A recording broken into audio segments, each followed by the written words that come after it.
This is Miles Offit. Today, we're talking about Southampton, the Saints.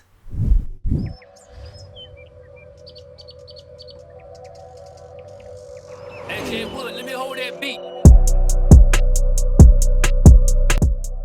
Southampton finished 15th in the Premier League last season. They were 6-7-6 at home, 25 points. Michael, tough away from home, 3-6-10. Very. They had a minus 24 goal differential. I feel like not a normal year for a Ralph Hasenhuttl led team, but nonetheless, staved off relegation. Looked really good sometimes. Looked god awful other times. What were some of their strengths from last year? So, John, some of their strengths, the defensive midfield is pretty strong. They have JWP, obviously. Romeo can do a job. Diallo as well. Those are the three guys from last year. They also brought in somebody, Romeo Lavia from Man City. City boys! Yeah, he's young, so we'll see. But obviously, they think they have something there with him. And then, obviously, they have a few gems on their team. JWP, as we mentioned before, defensive midfielder and free kick specialist. Kyle Walker, set piece god. Exactly. Set piece god. Kyle Walker-Peters, right back, and then Tino Livramento. KWP. What's up? It's a JWP and KWP. Yes, very true. They should get tattoos. Fusion. It's a terrible idea. They should not do that. Right. Kyle Walker-Peters and Tino Livramento, both right backs. That's tough, actually. That should be a weakness. That two of their better players play the same position. But yeah, for sure. The one thing I do want to bring up, we talked about this sometimes during the season. What's a James Ward-Prowse career look like outside of Southampton? You know what I mean? Like, would he step into Man City and actually have a ton of impact? No one in the league, no one in the Premier League is better at dead ball free kicks than him. I think we can all agree on that. 100%. But, like, it's weird that he just has never gotten a shot, never gotten a chance at some of these bigger clubs. That's the only thing I was going to say. Weaknesses. They do rely on my dude JWP a little bit too much. And then also, Armando Broja had an awesome year. I mean, only 6 goals, but I think that he did have an impact on multiple different facets for them, not only just goals, being attacking-minded. When he was on the field, people paid attention, so then you're taking some attention off of other players. He was also more of an outlet for some of these players when they get in trouble. When Southampton got in trouble, they would lean on him a little bit more. He's going back to Chelsea after a loan spell, which I'm sure we're going to get to Chelsea at some point. I don't think he's going to stay there, but they're not getting him back. So that's the weaknesses. Did you have any other ones that you were thinking about as well? Yeah, I'm going to get you back, I think, for my pronunciation of Giacomo a couple episodes ago. I'm pretty sure it's not Broja. I think it's Broja. I mean, you just, everybody, you can't always be silent. You got to, sometimes some languages and some people pronounce the J's. Yeah, dude. Tell us in the comments who's right. I'm pretty sure.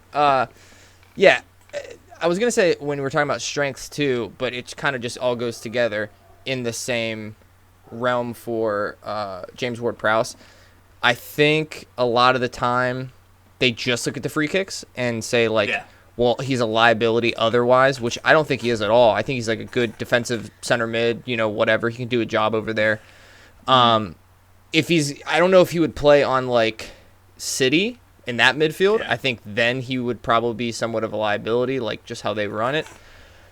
But like West Ham, he could play at West Ham for sure. I mean, West Ham, Villa, like this is where my mind goes right now. Is you have your big teams, the top 6. Even though I think you and I probably think some of those teams traditionally in the top 6 are not really in the top 6 anymore.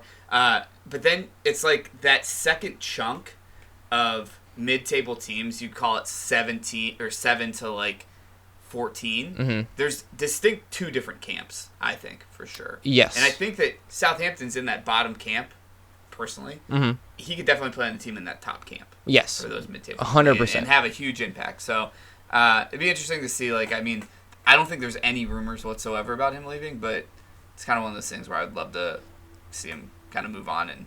I think there were some, but I'm not 100%. The players they brought in, before we get into who they're going to buy, which we will, players that they brought in. Gavin Bazunu, he was a goalkeeper in the City Academy. I've actually watched a few videos about him. They think that he's going to be pretty good for the future. He's very young, and I think this was just a strategic buy that they're like, I know we're going to need a keeper at some point, and I think he's actually going to play for the most part. No? He's the starter. Yeah. They got rid of Forster. Oh, shit. So I think Bazunu is the starter. Yeah. He was okay.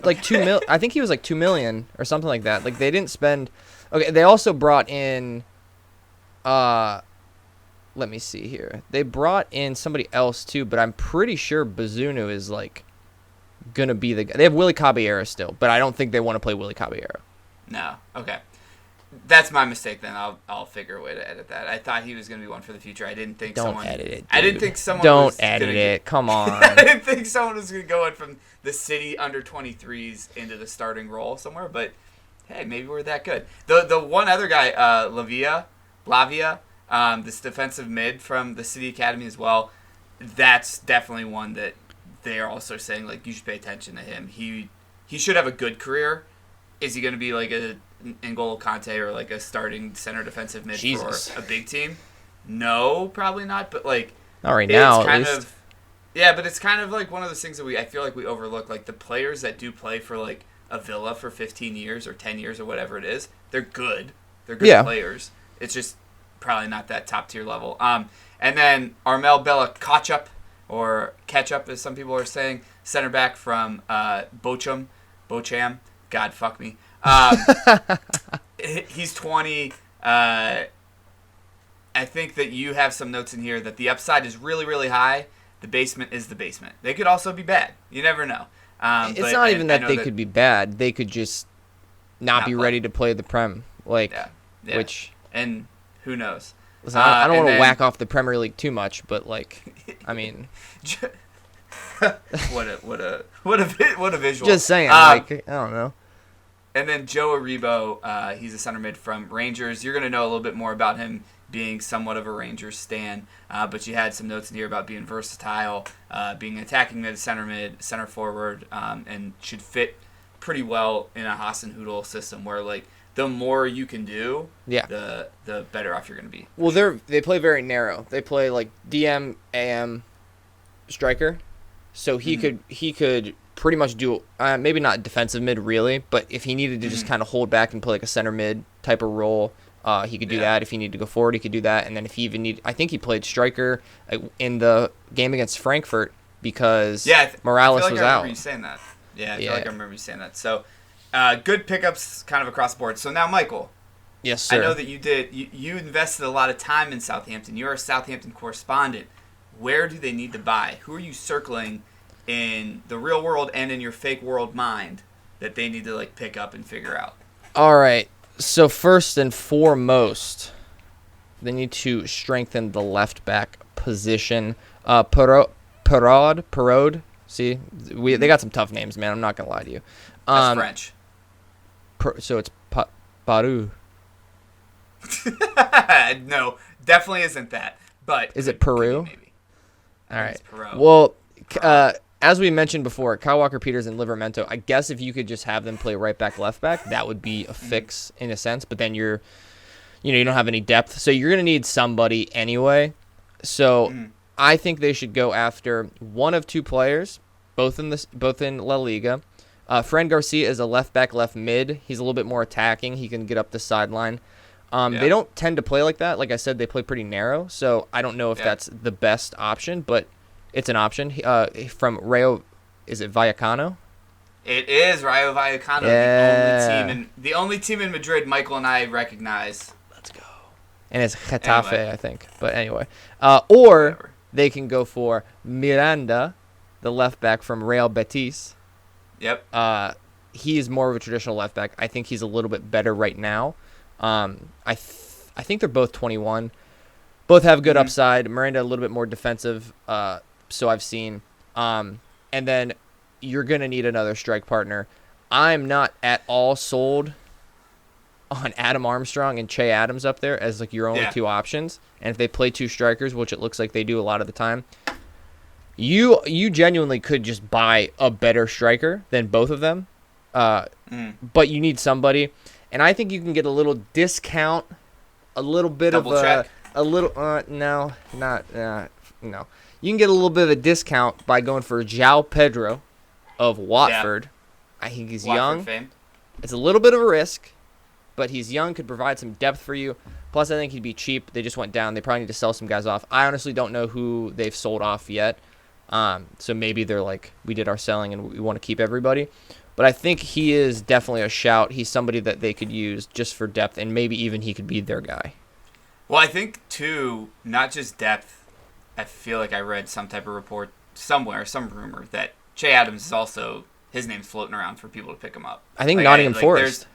There's a decent possibility that he might not even be in here, and then you are strikerless. And that's where, when we get into where we think they're going to finish, like, the range is a good thing to have in your back pocket, Michael, because I think the range will be pretty low, or it could be pretty low mid-table, like whatever. Yeah. Two things I wanted to add. A name that I have seen shopped around with Southampton is someone we just mentioned on one of the last episodes, Levi Caldwell, another Chelsea Academy person that played really well, like we said, with Hasenhuttl, could jump in and actually get a shout on loan for a real Premier League team. He would help out that back line. And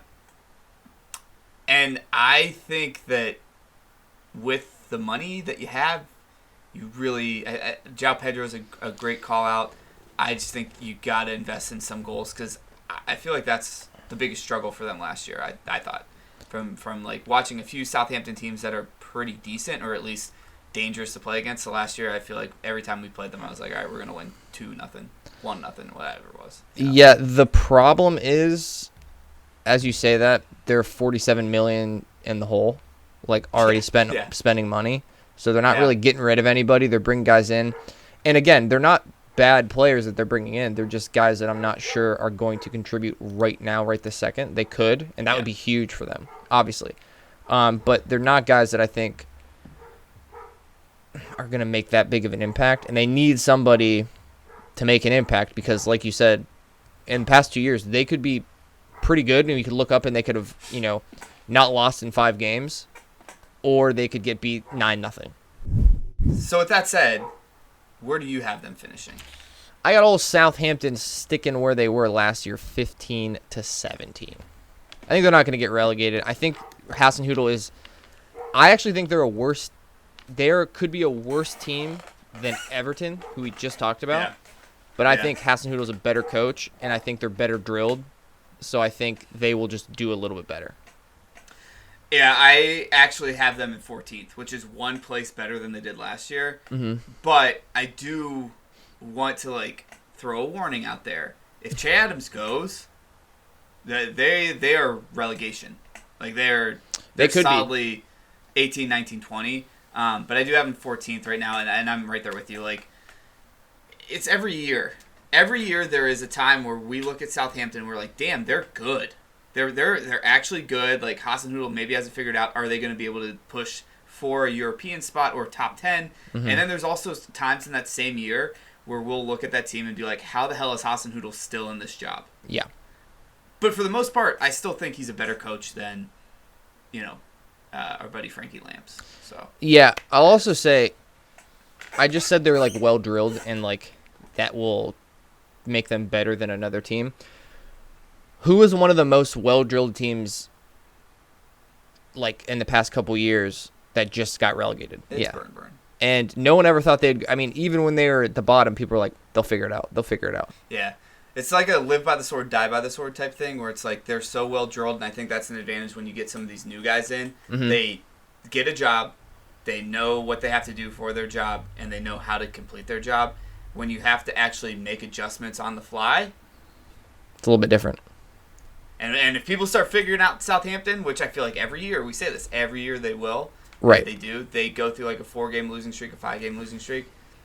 That's I think their Achilles heel. But all right, I'm excited to see the really really tight vest again on Ralphie for the season. That bubble vest, man. Like, subscribe, bell icon, mobile notifications. Give us some comments. Hit all the buttons. Southampton stand. Do it. Just give us something.